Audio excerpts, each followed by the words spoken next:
بین 1 2 3 شمشیر تو انتخاب کن. 3. 3 اوکی. بین 1 2 3 تومون تو شلوار تو انتخاب کن. 3. 3 خب بین 1 2 3 لباس تو انتخاب کن. 2.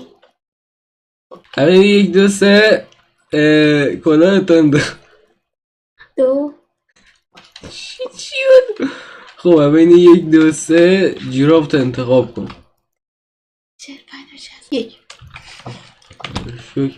خب بین 1 2 3 آیتم اوپی تو انتخاب کن.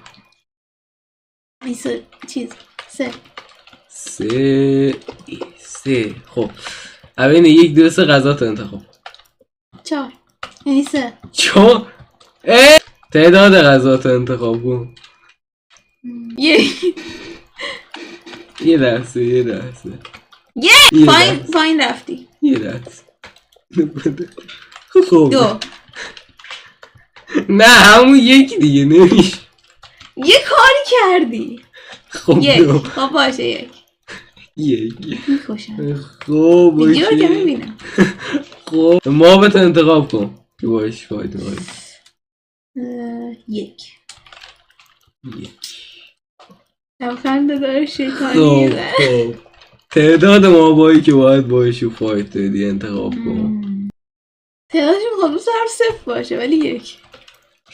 1 خب جایگزین میکنی؟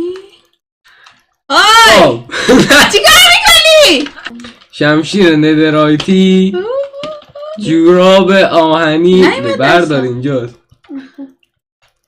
تنبون ندرایتی، لباس ندرایتی، هلمت ندرایتی، توتم، واقعا غذا این ولی یه دونه ویدر، تعدادش هم که انقدر گمه.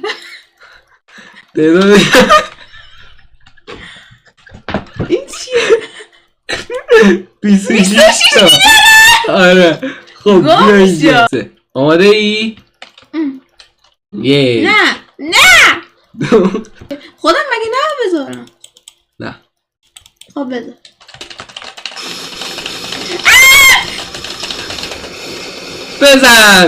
بزنه بکشش. خب 26 تا نشدن. من پرواز کنم. یا